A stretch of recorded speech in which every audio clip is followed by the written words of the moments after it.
Coming up, Zohran Mamdani has won the Democrat primary for mayor of New York City and has raised eyebrows nationwide for his explicit advocacy for socialism. Does this indicate an uncontrolled drift of the political center toward the radical left? Also, as the so-called Pride Month comes to a close, we'll discuss its significance in the culture. What exactly are its celebrants supposed to be proud of?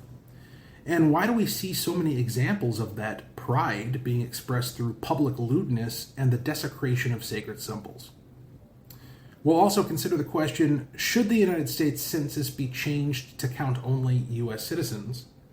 Finally, we'll highlight a bill introduced here in Minnesota by Representative Elliot Engen, which would increase penalties for swatting. And for X subscribers, YouTube channel members, and audio podcast subscribers, look for today's edition of The Smoke-Filled Room, a supporter-exclusive bonus show which delves deeper into culture and social issues. We'll discuss the new Superman film coming out in a few days and what I hope will be revived in this fresh portrayal. Welcome to Closing Argument. 4, 3, 2. Closing Argument with Walter Hudson.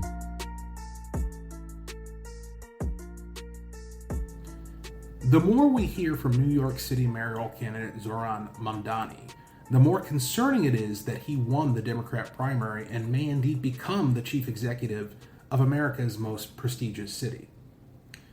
For decades, Republicans have often accused Democrats of being socialists, and there was a time not so long ago when that accusation would prompt denials. I mean, even Governor Tim Walz here in Minnesota has attempted to reframe his perceived socialism as simply being neighborly. It was a clumsy and ineffective piece of rhetoric, but it at least signaled that he knows it's ill-advised to fully embrace textbook socialism. But Zohran Mamdani is a different breed. He's unapologetic about it, proud of it even. Here he is in a recent interview detailing at length his desire to implement full socialism in New York City and encouraging his fellow Democrats to do the same. What the purpose is about this entire project, it's not simply to raise class consciousness, but to win socialism. And obviously raising class consciousness is a critical part of that. But making sure that we have candidates that both understand that and are willing to put that forward at every which moment that they have, at every which opportunity that they're given. We have to continue to elect more socialists, and we have to ensure that we are unapologetic about our socialism. There are also other issues that we firmly believe in, whether it's BDS, right, or whether it's the end goal of ceasing the means of production, where we do not have the same level of support at this very moment.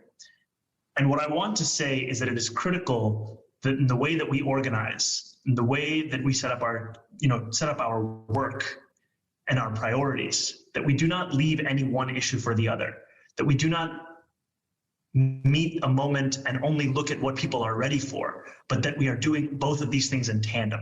Because it is critical for us to both meet people where they're at and to also organize for what is correct and for what is right, and to ensure that over time we can bring people to that issue. The ramifications of victory here is the difference between life and death for so many of our brothers, sisters, and family beyond the binary across this borough of Queens. It's the difference between having cash bail anymore or not. It's the difference between having sex work be decriminalized and not. And with every battle that we fight as socialists, we need to remember what the stakes are and ground ourselves in them, and why those stakes are important and critical to us as individuals. There's a lot to unpack in that short clip, and it's easy to miss many of the details because of how casually he drops them. And that's my first observation here. Mamdani is very relaxed while expressing his socialism. He's not ashamed. He's not reserved. He's not sugarcoating it. He displays no apparent concern regarding how it will be received or whether it will hurt his electoral chances. He's not doing what Kamala Harris did during her presidential campaign, where she tried to tiptoe around and reframe every past statement, a strategy which resulted in her coming off as deeply inauthentic. He's right out front. He's in your face. He's letting you know exactly what he stands for and what he will pursue if elected. And hey, he deserves credit for that. I wish more politicians were as open and forthright regarding their beliefs and intentions. But the fact that he has no reservations about saying things like, our end goal is seizing the means of production, is legitimately horrifying. I mean, think about what that means. He's saying that the government should fully control how goods and services are produced. That means controlling who produces them, which means controlling people.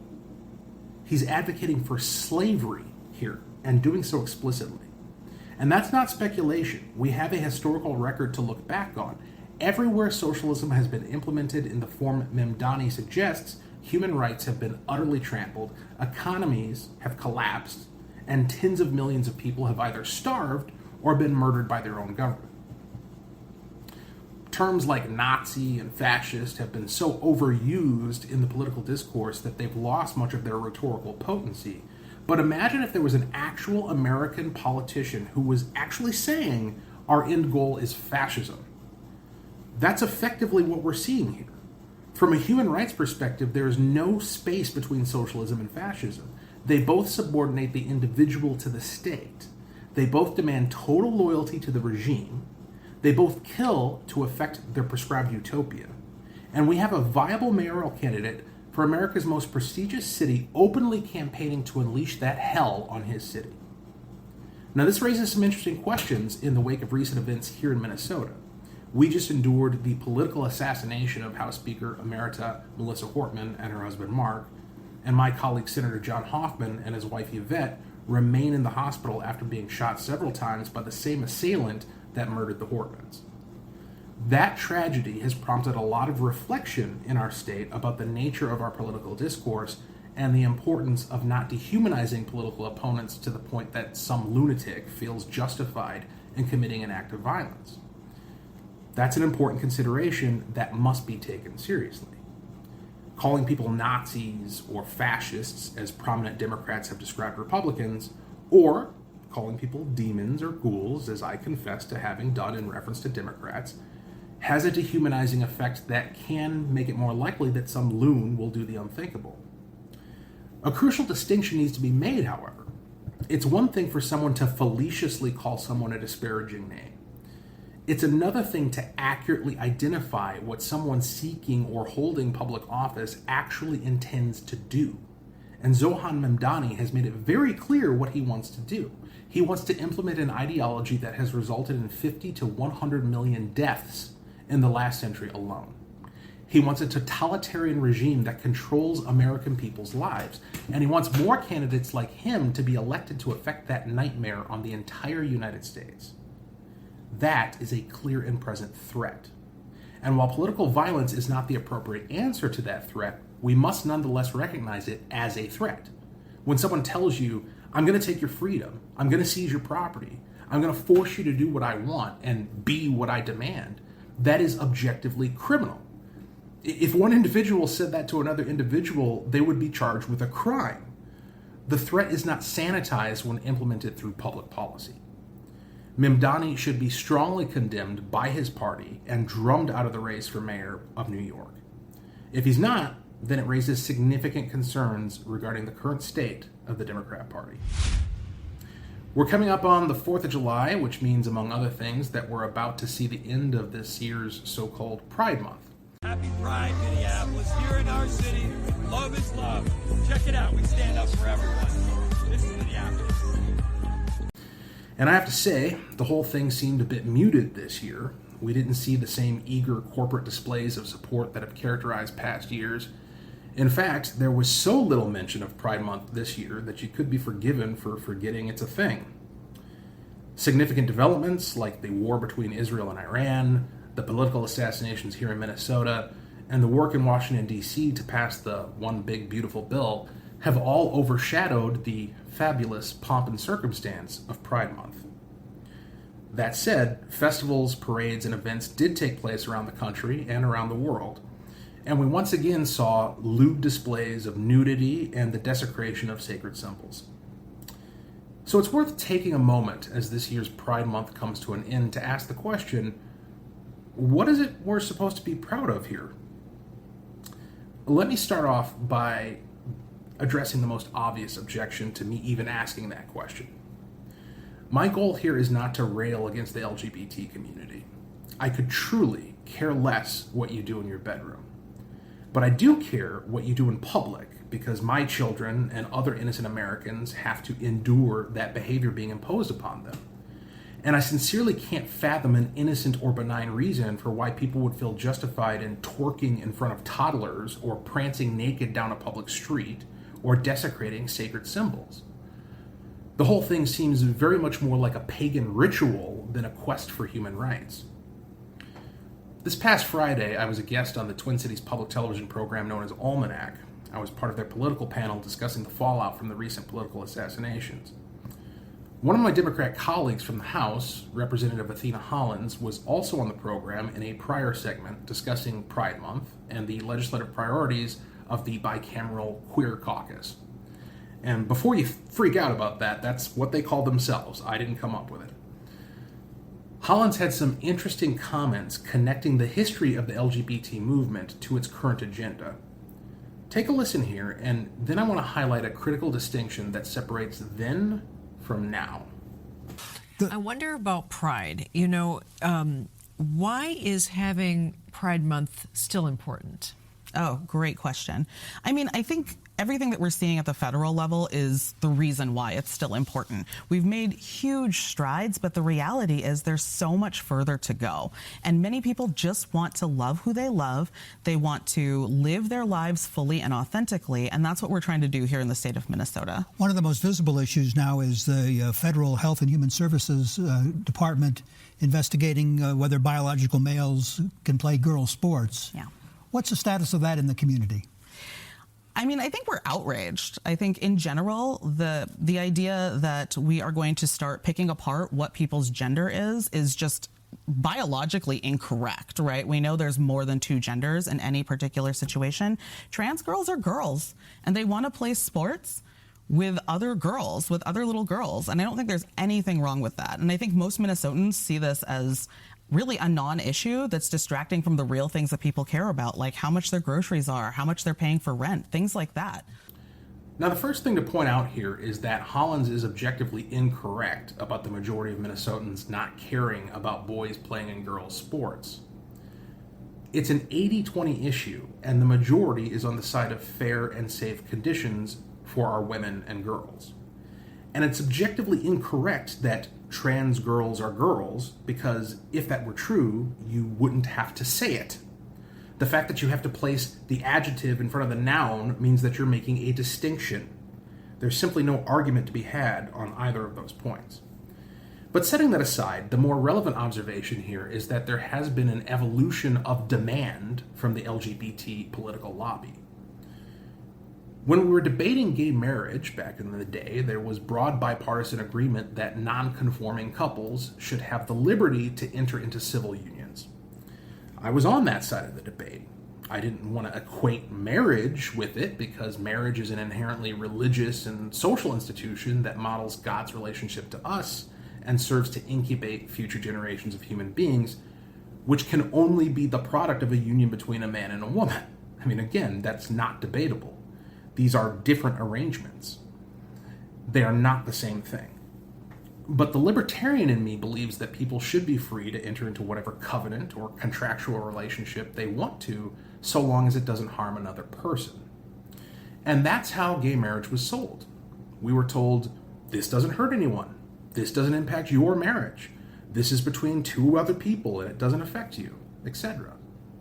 And the electorate largely bought into that pitch. We're Americans. Live and let live might as well be a national motto. Of course, the modern demands of the LGBT lobby are substantively different. It's no longer live and let live. It's no longer about tolerance of what some other person chooses to do with their personal life. Now the demand is that you sacrifice your convictions, your sincerely held beliefs, your perception of reality, and even the safety of your own children in order to affirm a factually incorrect premise. A so-called trans girl is not a biological female, and there are obvious and evident implications for placing a male in an athletic competition against a female. It's not fair, it's not safe, and it's not a price that any girl should have to pay in order to affirm someone else's feelings.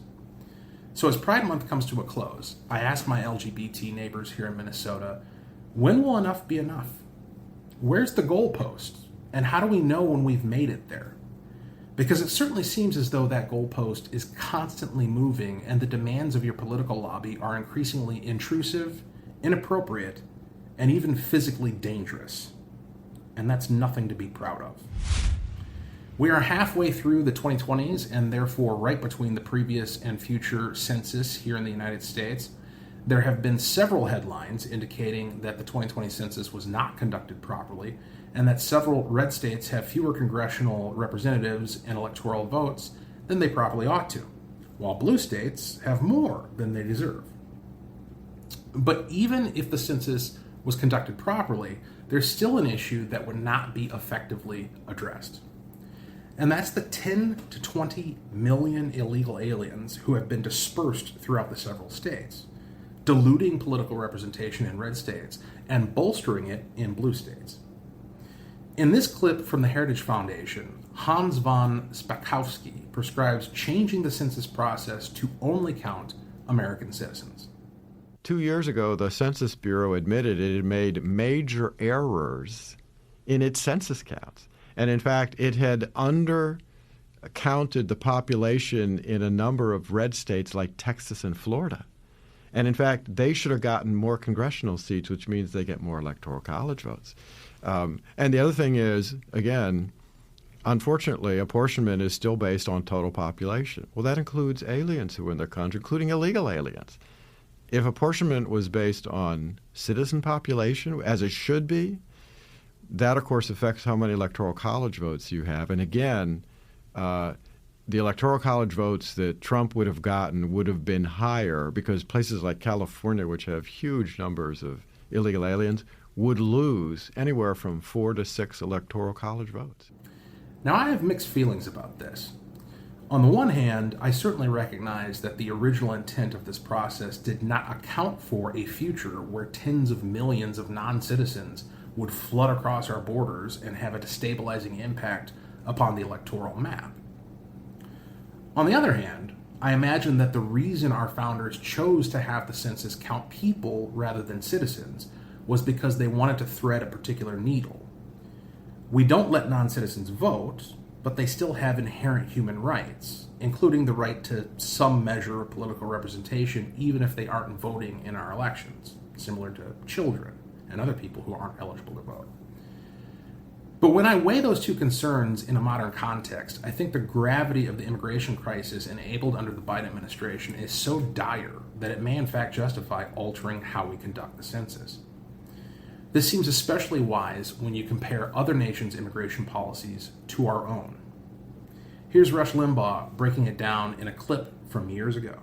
Everybody's making immigration proposals these days. Let me add mine to the mix. Call it the Limbaugh laws. First, you immigrate to our country, you have to speak the native language. You have to be a professional or an investor. No unskilled workers allowed. Also, there'll be no special bilingual programs in the schools with the Limbaugh laws, no special ballots for elections, no government business will be conducted in your language. Foreigners will not have the right to vote or hold political office. If you're in our country, you cannot be a burden to taxpayers. You are not entitled to welfare or food stamps or other government goodies. You can come if you invest here, an amount equal to 40,000 times a daily minimum wage. If not, stay home. But if you want to buy land, it'll be restricted. No waterfront, for instance, and as a foreigner, you have to relinquish individual rights to the property. And another thing, you don't have the right to protest. You're allowed no demonstrations, no foreign flag waving, no political organizing, no bad-mouthing our president or his policies. You're a foreigner. Shut your mouth or get out. And if you come here illegally, you're going to jail. Now, you think the Limbaugh laws are harsh? Well, every one of the laws I just mentioned are actual laws of Mexico today. That's how the Mexican government handles immigrants to their country. Yet Mexicans come here illegally and protest in our streets. How do you say double standard in Spanish? How about no mas? Why would we be more welcoming to citizens of another country than that country is to ours? Why would we let citizens of another country determine, even tangentially, the public policy of our nation and the several states. I can't conceive of a single rational argument for allowing that. Finally, I want to highlight a bill introduced this year by my friend and colleague, Representative Elliot Engen, which I have sponsored along with several others. HF 3209 would steeply increase penalties for incidents of swatting. Now, you probably know what swatting is at this point, but in case you don't, this is when someone calls in a false report to law enforcement alleging that violence is taking place at someone's home. Responding officers then come prepared for an armed confrontation, which can lead to serious harm or death, endangering both the officers who are responding and those who are living at the targeted residence. Now, we've seen an increase in swatting incidents in recent years. I personally know public figures who have been swatted. I myself had my family's information doxed and my residence threatened. And of course, we all just witnessed the horrific political assassinations of the Hortmans here in the state of Minnesota. So it makes a lot of sense to me that we should take these sorts of crimes much more seriously. The message must be sent that if you mess around, you will find out. And I'm hopeful that we can get bipartisan agreement on that point in the 2026 legislative session. That's it for today. Unless you're an ex-subscriber YouTube channel member or audio podcast subscriber, in which case you can look in my feed for today's edition of The Smoke-Filled Room, my supporter-exclusive bonus show where I address culture and social issues. In today's episode, with the release of the new Superman film mere days away, I reflect upon how the character impacts American culture and how important our modern mythologies are to preserving the values which bind us together. Subscribe now for immediate access. Take care.